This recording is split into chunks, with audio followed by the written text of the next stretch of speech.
નાણાકીય સમજ અથવા તો નાણાકીય સાક્ષરતા આ વસ્તુ સમજવાની જરૂર શા માટે પડે? શું કામ આ વસ્તુ સમજવી બહુ જરૂરી છે? આજની ફાઇનાન્શિયલ સિરીઝના આ બીજા દિવસની અંદર વાત કરવી છે નાણાકીય સાક્ષરતાની, એટલે કે નાણાકીય સમજની, એટલે નાણાંને સમજવા કે ભાઈ નાણાં કઈ રીતે કામ કરે છે, એ કામ કઈ રીતે કરે છે, અને સૌથી વધારે મિડલ ક્લાસને એ સૌથી વધારે ઉપયોગી કઈ રીતે બનશે આ નાણાં સમજવા માટે. આજનો આ વિડીયો એ બે ટોપિક ઉપર બની રહેવાનો છે કે નાણાકીય સાક્ષરતા વધારે સમજવી શું કામ જરૂરી છે અને કામ કઈ રીતે કરે છે. એટલે આ ભાગની અંદર આપણે એ સમજીએ કે નાણાં સૌથી પહેલા સમજવા જરૂરી કેમ છે, અને આ ભાગની અંદર વાત કરીએ કે એનાથી કામ કઈ રીતે એ કરશે. સૌથી પહેલું કે જ્યારે તમે કોઈ પણ શાકભાજીની દુકાને જાઓ છો, સપોઝ કે તમે કોઈ પણ કોથમરી કે કોઈ પણ શાક લો છો, ત્યારે એ બે પાંચ વખત વિચારો છો મીન્સ કે પૂછો છો કે ભાઈ આ કોથમરીનો ભાવ એટલો છે, આ વસ્તુ સારી છે, મને પોસાય એવી છે કે નહીં, અને જો ન પોસાય તો તમે બીજા કોઈ દુકાનદાર પાસેથી એ વસ્તુ લ્યો છો. ત્યારે તમે એ ભાવતાલ કરો છો, કારણ કે તમને એની જે આ બેઝિક સમજ છે ભાવતાલની, તો આ જે ભાવતાલ છે એ તમે કરો છો કારણ કે તમારી સમજ એટલી છે કે આ વસ્તુ મને પોસાય છે કે નથી પોસાતી, જો મારા બજેટમાં આવતી છે તો હું લઈશ, આ વસ્તુ સમજાય છે. પરંતુ આપણામાંના મોટા ભાગના લોકોને છે ને નાણાં સમજવા એટલા બધા વધારે પસંદ નથી, આ પસંદ નથી. અને બીજી વસ્તુ કે આપણા ફેમિલી બેકગ્રાઉન્ડની અંદર કોઈ એવી વ્યક્તિ ભાગ્યે જ કોઈ હશે કે જે આ વિશે સમજ આપતી હોય નાણાં વિશે, કે આ વસ્તુ જરૂરી સમજવી કેમ છે. અને બીજી વસ્તુ કે જ્યારે તમે પૈસાને લગતી કોઈ પણ બાબત સમજો ને, ત્યારે તમને આજે એક ડિફરન્સ છે, મેજર સમાજનો એક ડિફરન્સ છે, એ છે અમીરી અને ગરીબી. આજે બે મેજર ડિફરન્સ છે ને એ તમને સમજમાં આવે છે કે અમીર લોકો જે છે ને એ નાણાંને સમજી લે છે, સૌથી વહેલા અને પહેલી તકે સમજી લે છે, એટલા માટે એ આગળ રહે છે. મધ્યમ વર્ગ અથવા તો ગરીબ વર્ગ એ પાછળ રહે છે, કારણ કે નાણાં સમજવા નથી ગમતા. અને બીજી વસ્તુ કે આપણા ફેમિલી બેકગ્રાઉન્ડની અંદર આ બાબતની વાતચીત ભાગ્યે જ કોઈક સમજાવતું હશે એટલા માટે. બીજી વસ્તુ કે નાણાં સમજવા શું કામ જરૂરી હજી બને, કારણ કે નાણાં તમે સમજો ને ત્યારે એની અંદર સ્કિલ્સ શીખવી પડે. સ્કિલ્સમાં કઈ કઈ વસ્તુ આવે તો કે ભાઈ નાણાં કામ કઈ રીતે કરે છે એ આજે આપણે અહીંયા શીખશું. બીજી વસ્તુ કે બચતનું શું મહત્વ છે, રોકાણનું શું મહત્વ છે, આ બધી વસ્તુ સ્કિલ્સની અંદર આવે છે અને આ બધી વસ્તુ શીખો તમે.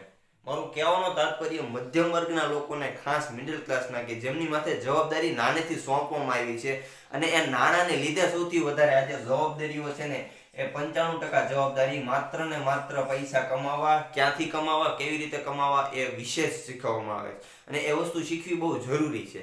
એટલા માટે આ જે સ્કિલ છે ને એની ઉપર કામ કરો. આગળ વાત કરીએ આ નાણાં કામ કઈ રીતે કરે છે.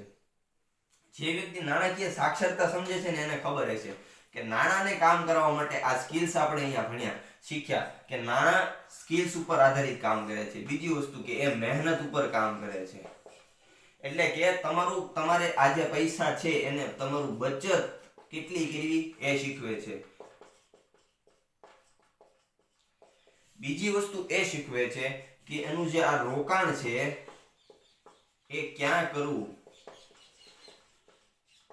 કેટલું કરવું એ શીખવે છે.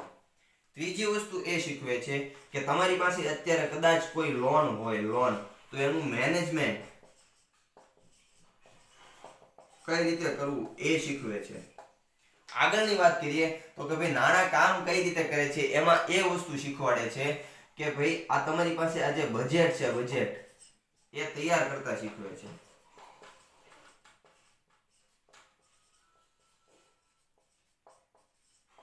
એટલે કે આ 4-5 જે વસ્તુઓ છે એ તમે તમારા ઘરના રોજિંદા જે ઉપયોગ કરો છો, અથવા તો તમારી જે આવક આવે છે, તમારી જે બચત છે, તમારું જે રોકાણ છે, તમારો જે ખર્ચ છે, એ નાણાં અહીંયા કામ કરે છે.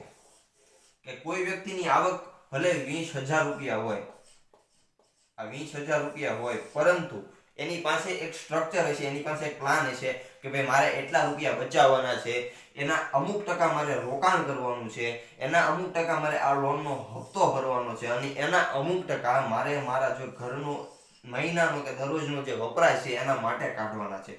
તો નાણાં આ રીતે કામ કરે છે કે ભાઈ તમારી પાસે 20,000 રૂપિયા હોય તો એમાંથી તમે એટલા ટકા માની લો કે 10% તમારા લોનમાં જશે, 10% તમારું રોકાણ જશે, 10% તમારી બચતમાં જશે, અને બાકીના જે 70% છે એમાં મારા પૈસા, મારા જે ઘર વખરી, મારું જે ડેઈલીનો વપરાશ છે, મારી જે જરૂરિયાતો છે બેઝિક, એમાં જશે. નાણાં સમજવા એટલા માટે જરૂરી છે કારણ કે આ નાણાકીય સાક્ષરતા હોય ને ત્યારે તમને એટલી અંદરથી ખબર પડી જાય કે મારે એકચ્યુઅલમાં મારા પૈસાનું શું કરવાનું છે. અને આ ચેનલ તમને એ વસ્તુ જ શીખવવાની છે કે ભાઈ મારે મારી પાસે જે પૈસા છે એનું મેનેજમેન્ટ કઈ રીતે કરવું. કારણ કે આ બધી જ વસ્તુ હું અત્યારે જાતે શીખી ગયો છું અને તમને શીખવાડું છું. મારો મોટિવ ખાલી એટલો જ રહે છે કે ભાઈ કોઈ વ્યક્તિ છે એની માથે જવાબદારી નાનેથી સોંપવામાં આવી છે. આ નાણાંને લઈને સૌથી વધારે ખાસ નહીં વાત કરીએ કે તમારે પૈસા કઈ રીતે કમાવવા, કેટલા કમાવવા એ તમારી ઉપર નિર્ભર છે. એટલા માટે તમારી ખુદની જવાબદારી લેતા શીખો, અને ખાસ નાણાકીય જવાબદારી તમારી પોતાની લેતા શીખો જો તમે તો યંગ એજની અંદર છો, એટલે કે યુવાનીની અંદર છો. સો આજનો વિડીયો, આજનો આ ટોપિક એટલા માટે જ હતો કે નાણાકીય સાક્ષરતાની જરૂર શું કામ પડે, અને નાણાં આ જે કામ કઈ રીતે કરે છે ને બધી જ વસ્તુ શીખવી બહુ જરૂરી છે. વાત કરીશું આગળની સિરીઝની અંદર કે ભાઈ આગળ નાણાંનું આપણે શું કરી શકીએ છીએ અને કઈ રીતે એ સમજવા, કમાવા કઈ રીતે સરળ બને છે અને કેટલા અઘરા પડે છે, એ બધી જ વસ્તુ સમજવાના છીએ. તો વિડીયોને છેલ્લે સુધી જોવા માટે તમારો ખૂબ ખૂબ આભાર.